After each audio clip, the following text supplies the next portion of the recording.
it's Hollie here for PlayStation Access, and I've got one of my favourite people. I haven't spoken to you like 2 years the last time I spoke to you at Gamescom. It was in a garden, and Jim Ryan was sort of patrolling around behind us. And you just come off stage.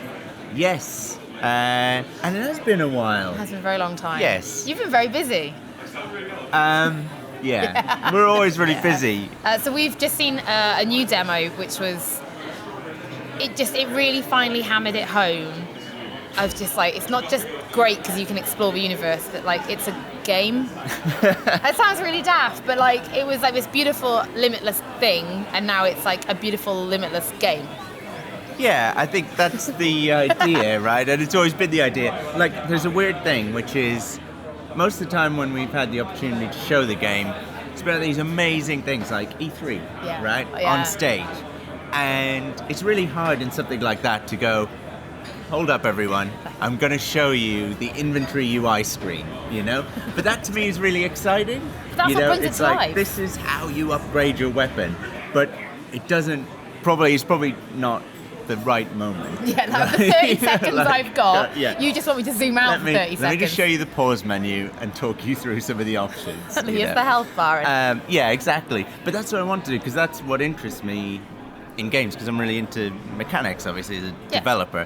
But I think why people, like every game has the inventory screen, and every game has the upgrade menu or whatever. And what's different about our game is the kind of scale and the like dinosaurs and things like that. So we focus, I guess, on that kind of stuff, or at least that's what people want to see. But now it's like it's nice to just sit down with people and just show them the game and let them play the game. And also a lot of that stuff is like coming together, you know? You kind of, as you progress through development of a game, you start to feel more comfortable with things, and there's a lot of things that we haven't talked about. So let's start with, I want to start with the maths, because one of the biggest, probably the most popular question I always see is that I don't understand how, right? Because if a game's that big, all games would be that big, but there's not enough memory. So you talked about sine waves when you were giving our presentation, but can you just describe to people how the game calculates and builds the planets in a way that means that anyone who then returns to it gets the same experience, and how the game can still function? Yeah, I think this is like probably a thing that I'm really excited to talk about, but I don't think it's cool. In fact, I'm pretty sure it is cool. If there's one thing that life has taught me and my interests have taught me, is that maths actually isn't that cool. And I've learned that the hard way.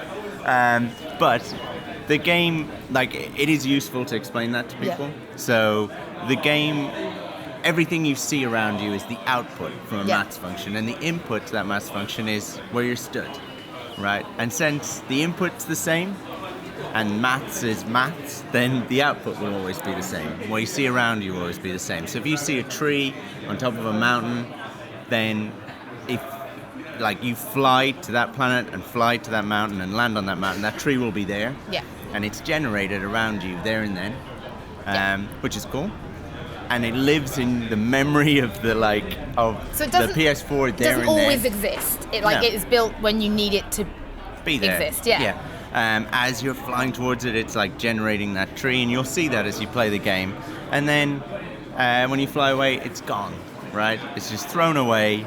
But if you fly back, it'll be generated again, and it'll be in the exact same place. Same for everybody, though, right? Right. And that means we don't have to really store that much, which is cool.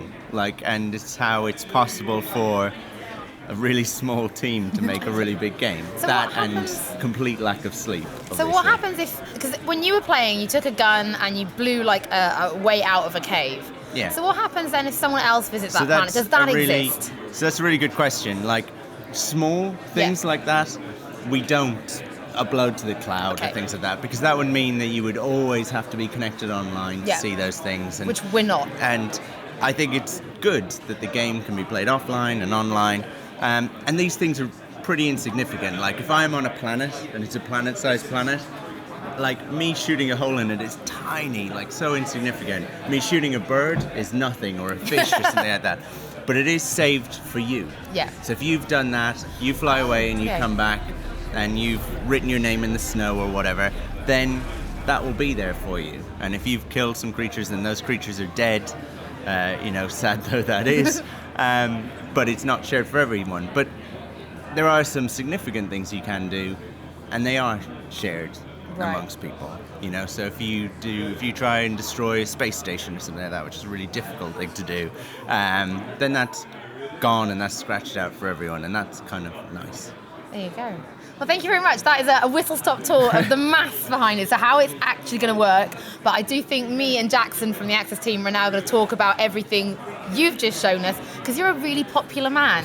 We're going to leave it there. I'm going to try and grab you in the future, though, because I really want you to do more of this for Access, and I really want you to be able to one day show our community what you showed us today, and I think they're going to love it, and I think they're really just going to get lost in the universe.